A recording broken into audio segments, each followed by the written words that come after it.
Small change can make a big difference. Today's in-studio guest will tell us how. Minor repairs can lower your monthly bill. We'll show you inexpensive ways to save.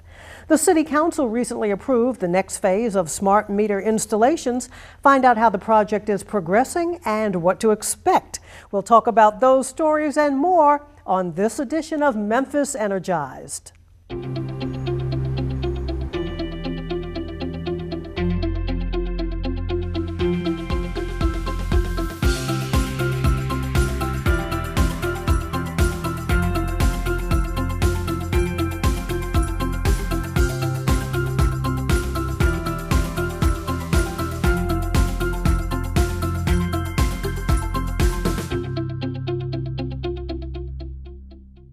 Happy New Year, everyone, and welcome to Memphis Energized. I'm Jane Siegel. Today, we have a very special guest with us, Sally Hines, Executive Director of MIFA, the Metropolitan Interfaith Association. Sally, welcome to the show. Thank you so much, Jane. Now, MIFA has been around for a very, very long time, and I'm sure many Memphians know what it's all about, but just tell us about MIFA, what MIFA does, what MIFA is. Sure.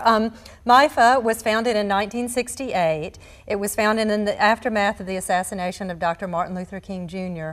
by a group of Memphians, lay, and community leaders who were just determined to have a positive response to that terrible event. It was a group of men and women, blacks and whites, from all different neighborhoods who came together during that really difficult time. Today, MIFA is a broad-based social services agency. Our mission is to support the independence of vulnerable seniors and families in crisis through high-impact programs. One of our programs is emergency services, which provides utility and rent assistance to families. Now, is that the Plus One program, or is that part of the It is part of the Plus One program, yes. And Plus One is a wonderful partnership between MLGW and MIFA. It actually started in 1982, so it's 32 years old. It's been around for quite a long time.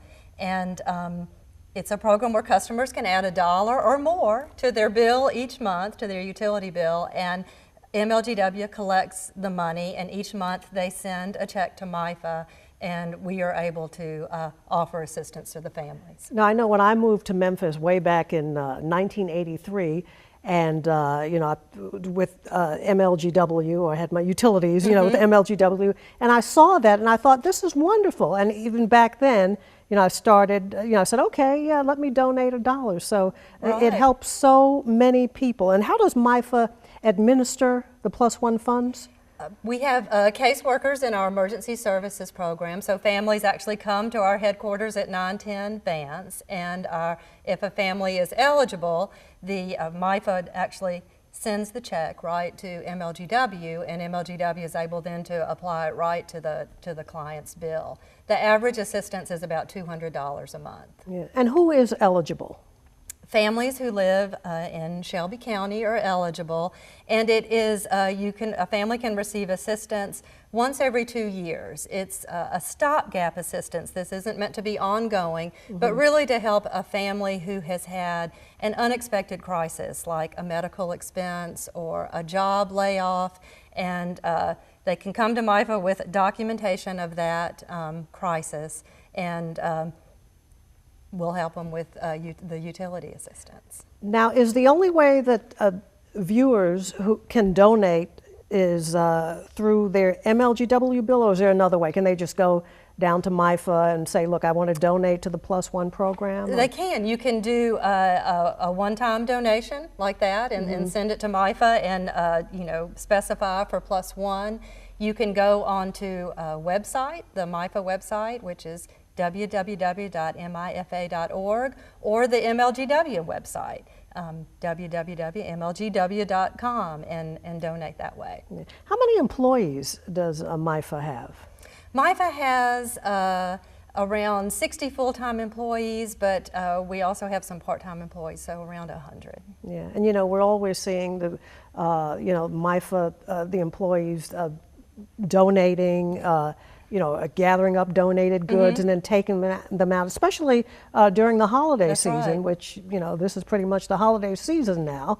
Yeah, so That's a lot right. of good works. This is a really busy time for MIFA, and we appreciate all kinds of donations and volunteer efforts that people make on behalf of the organization. One thing wonderful about Plus One is that it is so easy to do. You just make that determination on your bill, and you know that that gift is coming every month, and it's wonderful to have that consistent support, because then we really know how many clients we're able to assist in a year. And last year with Plus One donations, we were able to help about 3,500 families with their utility bill, and we know it works. We work with MLGW to follow up on these families, and our research has shown that 9 months later, these families still have their utilities on, and that means they're still at home. So we know that even that $200, which is a small amount, is making a big difference in those families' lives. Utility loss is a problem that can snowball, and if a family loses utilities, other problems can accumulate that might eventually even lead to homelessness. And we know that that is a much more difficult situation to remedy. So keeping utilities on is really an important thing. Absolutely. Now, you have a special event coming in April. We do, we do. We will have on April 7th the 3rd annual telethon with WREG TV. It is really fun. Last year we raised $50,000. Wow. And this year we hope, of course, to top that. But it's a fun day. Volunteers at MLGW chip in, and volunteers from MIFA, and we take phone calls all day long. And then at 6:30 there will be a live segment on WREG TV with special guests. And it's a great way to donate, a nice reminder. Do you need people to volunteer their time for that, or you already have We a are lot glad of folks? for volunteers, because we take calls all day long. So you can also go to the MIFA website and send information in about volunteering. And it's really wonderful. Our callers report, or the people taking phone calls report, that often those calling in to make donations might be families who actually received assistance themselves. And it's just so heartwarming and really an indication of the generosity of our community. Yeah. Now, you're still in Midtown, right? Have we mentioned that already? Well, we can mention it again. We're at 910 Vance, where we have been for a number of years. Wonderful building. Invite volunteers to come down. Right, with the big sign. That's right. You can't miss it. You can't miss it. You can't miss it. All right, Sally Hines, thank you so much for joining us. Thank you. When temperatures dip below freezing, water pipes can be a real threat. Here's Candace Spicer to tell us what to do to prevent frozen water pipes.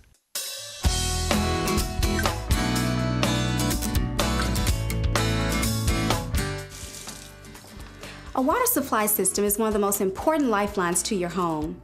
There are a few things you need to know to keep that lifeline safe and operating at maximum efficiency. Here's how. When the supply system leaks or repair to one of the plumbing fixtures is needed, you need to know how to shut off the water. It's easier than you might think. For a faucet, toilet, or a similar fixture, first look for a stop valve that's connected to the water supply tubes located directly under the fixture. Turn the handle clockwise to shut it off. If you cannot locate those valves, you can shut off the valve that controls the flow of water to the entire house. You can also shut off the main valve, which is normally out by the street just below ground level. Once you locate the valve handle, turn it clockwise until it stops. Repairing leaks can save you money on your water bill. Another item of a more serious nature is a burst water pipe. Pipes can burst anytime temperatures are below freezing. A burst water pipe or water heater is considered to be an emergency situation and could pose a danger of flooding your home. When temperatures are below freezing, customers should open cabinet doors and turn water to a slow drip to prevent pipes from freezing. Customers can also wrap pipes either in pipe insulation or with towels to prevent pipes from freezing. If your pipes freeze, turn off the main valve inside your house and call MLGW's emergency contact number at 528-4465. Don't go away, there's more Memphis Energized after the break. Stay tuned. My mom needs money. I wish I can help. I wonder who can. We can help. Each of us can help by donating to Plus One. If each MLGW customer gave $1 per month, we could assist 20,000 people a year. Plus One is not a handout, but a one-time assistance for those who desperately need it. Find out more at +1memphis.org. We can help. Tired of long lines? My feet hurt. You'll be all right, ma'am. Missed my exercise class. There's got to be an easier way. Where's the restroom? Hello, customers! Did you know that you can pay your bills at many locations close to you? For more info, go to mlgw.com/payingagents and say goodbye to long lines. That's what I'm talking about. We can help. Winter has arrived, and you may be thinking how you can increase your comfort and boost energy savings. Memphis Energized Gaston Moulon is with our special guest who can guide us through easy home improvements to reduce your utility consumption. Gaston? Thank you, Jane. Stephanie Darnell is an energy technician with MLGW and routinely conducts workshops and audits to help customers with conservation efforts. Stephanie, welcome to the show. Thank you, Gaston. It's good to be here. Thank you. Tell us a little bit about your department at MLGW and what is it that you guys do? My department is residential services. We're in the customer relations department, and we routinely go out to customers' homes, conduct an energy audit. This means that we help them discover how their house actually uses energy and find ways that they can save on the energy and hopefully save the money off their bill. Excellent. And I've heard about the Energy Doctor program. What is it? TVA is our partner with this, and they want us to help teach customers about conservation because it turns out Memphis is Tennessee's largest consumer of electricity, and Tennessee is TVA's largest consumer of electricity. So we're hoping to get the word out about conservation and conserving natural resources and saving our customers money. That's great. So how can homeowners schedule an Energy Doctor visit? You can call our department, Residential Services, at 528-4188 and just simply request an Energy Doctor service. I think one of the most important things to do is to understand how energy is used in your home. And if you'll review your bill, take a look at what is usage, the things that we are billing you for, to see that it makes sense to you, how much water you're being billed for. Sometimes you have a water leak and you're unaware of it, how much electricity you're using. Sometimes it just doesn't match up with what you think you're doing in your house. So understanding your bill, understanding how your home uses energy, these are the first two steps. Stephanie, I see that you have a chart here that shows the expenses in the house. And heating is the most expense. It's 40% a year. Right. A good 60% of what we spend every year goes to try to be comfortable in our house. So that's why we stress the thermostat settings the way we do, 68 and 78, because it has an immediate impact on your bill. And a lot of people think, oh, I turn my lights off all the time, but if you look at the pie chart, you can see that says about 7% of your annual cost. And with the new CFL bulbs that we're all using and LEDs, that percentage of our annual cost will become even lower. So in order to truly save, then we choose the three largest users.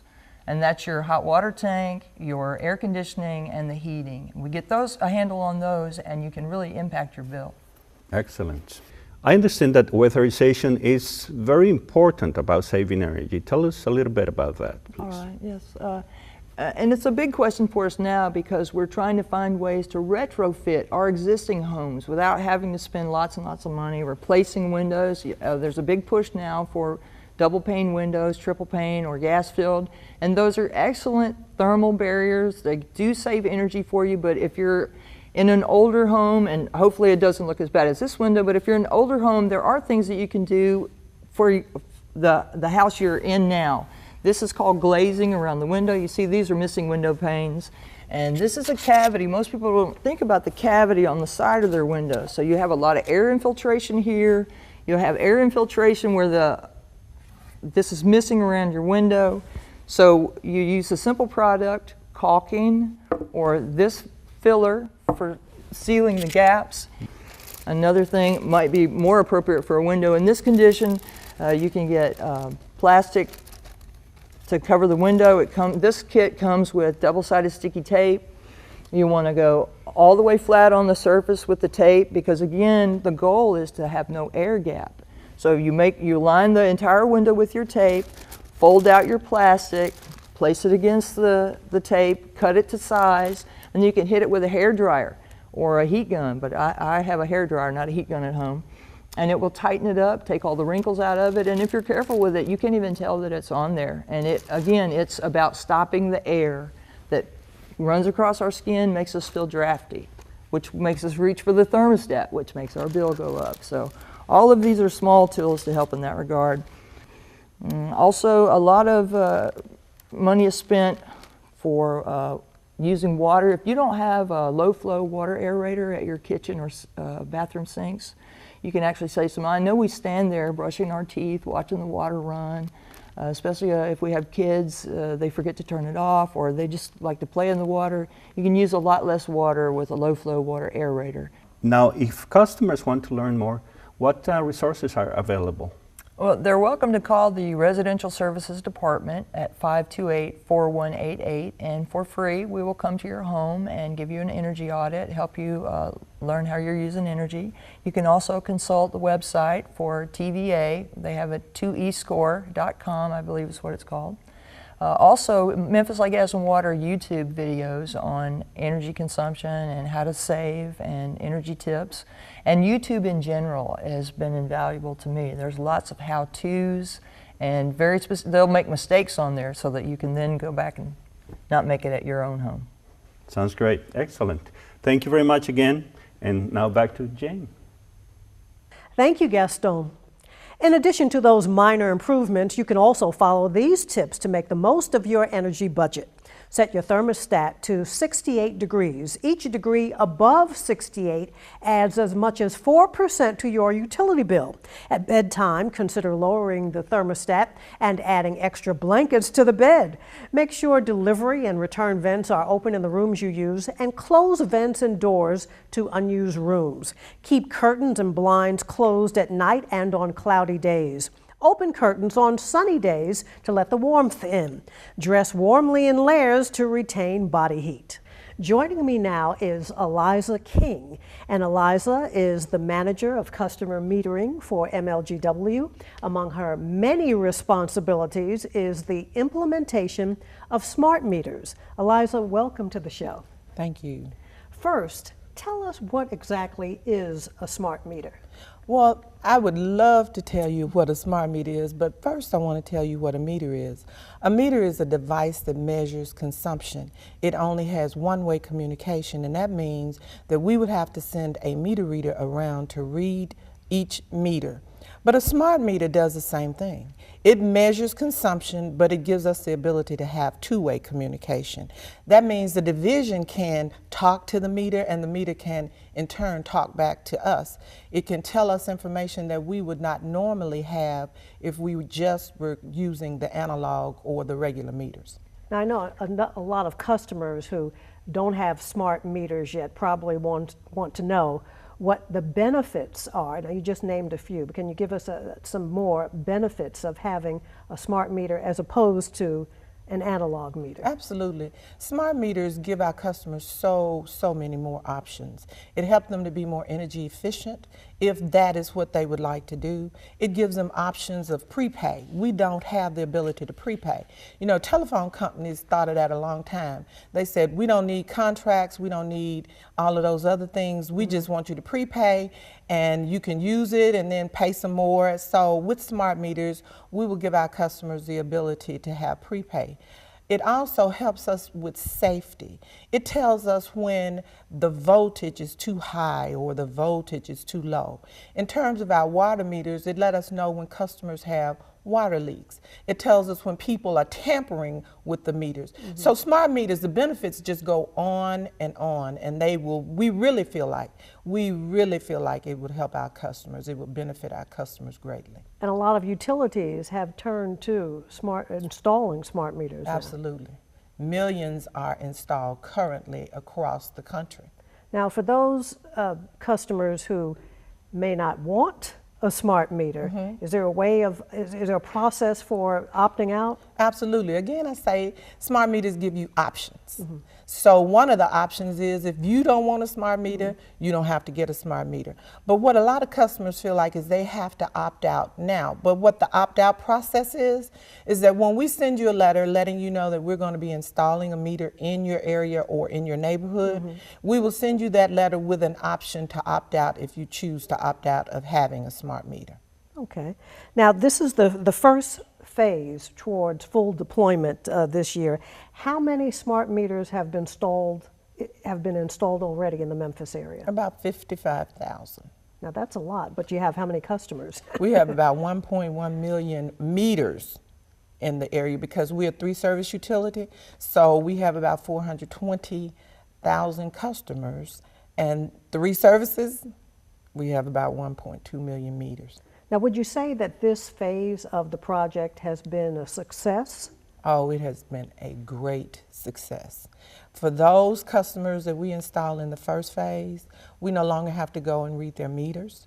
We get the readings in. We're getting alarms and alerts to tell us if somebody is tampering with the meters.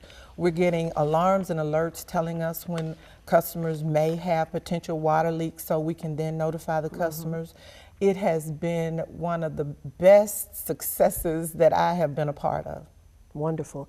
Now, the Memphis City Council just approved the 2015 budget, which includes dollars for additional meters and communications infrastructure. Now, tell us what customers can expect next year.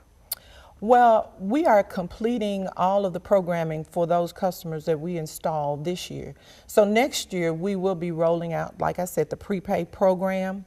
We will also have the opportunity for those customers to be able to look at their usage online, and they can see when they're using more utilities or how they may want to change that usage to be more efficient. In addition, we're going to try to put the whole telecommunication infrastructure in place. And that is, this year we only did a small phase of that infrastructure, but we want to get the complete infrastructure in, because one of the other benefits that I failed to mention is that during storms, smart meters will let us know who's out and when they're back on. And so we want to get that complete infrastructure done, so we will have some of that information as well. And then we're going to try to install 50,000 additional meters. So we will be notifying those customers. We have not yet selected the group or where we will be installing those meters, but we will very soon. Will have the homes for the next phase been identified? Not yet. Not yet. But we're going to be looking at that, and we will be notifying those customers as soon as we find out where we're going to start. All right. Thank you very much, Eliza, for joining us. Thank you for having me. Do you like the idea of knowing how much your utility bill is going to be even before you receive it? Then sign up for MLGW's budget billing program. With budget billing, you'll know how much your bill will be each month, and you pay the same amount each month. Signing up for budget billing is easy. When you enroll in the program, MLGW analyzes your previous year's total usage, adjusts for rate changes and weather conditions, and divides the total into 12 monthly installments. Sign up now. It's easy to apply. Call 544-6549, visit one of MLGW's community offices, or go online to mlgw.com to download an application. Are you looking for an even easier way of keeping up with your MLGW bill? Then look no further than your cell phone for MLGW text alerts. MLGW offers text alerts to its customers. Customers can sign up to receive text message notifications of billing due dates and possible impending cutoffs. Customers can register for the program at mlgw.com/text alerts. To help keep MLGW's emergency line clear for those life-threatening situations, customers are reminded to use 528-4465 only for emergencies. MLGW deemed emergencies are considered things such as gas leaks, downed electric wires, broken water mains inside a building, or unsafe street barricades. If you need to stop, start, or transfer service, call MLGW's Customer Care Center at 820-7878 anytime, Monday through Friday from 7 a.m. until 7 p.m. Any other account inquiries can be addressed by calling 544-MLGW. And if typing rather than talking is more convenient for you, then MLGW can help you get your questions answered with just the click of a mouse. MLGW's web chat feature for residential customers can be found on its website at MLGW.com. Web chat is available for all residential customers from 9 a.m. to 5 p.m. Monday through Friday. MLGW web chat provides a full range of service options, including the option to make payment arrangements. And as always, customers can send any of their utility-related questions and feedback to MLGW Customer Care at MLGW.org. MLGW has now added credit card machines to all of its community offices to expand payment options for customers. Customers can make those payments with Visa, MasterCard, or Discover Card. Credit card payments made at a community office are posted immediately. For your safety and to protect our employees, please remember to use caution when driving in a utility work zone. These zones located throughout the city don't have to be dangerous if you use caution. Many times you'll see crews working near streets and highways when installing gas mains or working on overhead or underground power lines. Utility work zones are clearly marked with signs or work zone flaggers, so please pay attention. And remember, speed limits may be reduced in work zones. Thanks for helping to keep our employees safe so we can do the best work for you. We've covered a lot in this edition of Memphis Energized, and I hope you've learned a lot and will join us next time. And remember to join us online at Facebook, Instagram, Twitter, YouTube, and at MLGW.com. Until next time, I'm Jane Siegel. Thanks for watching.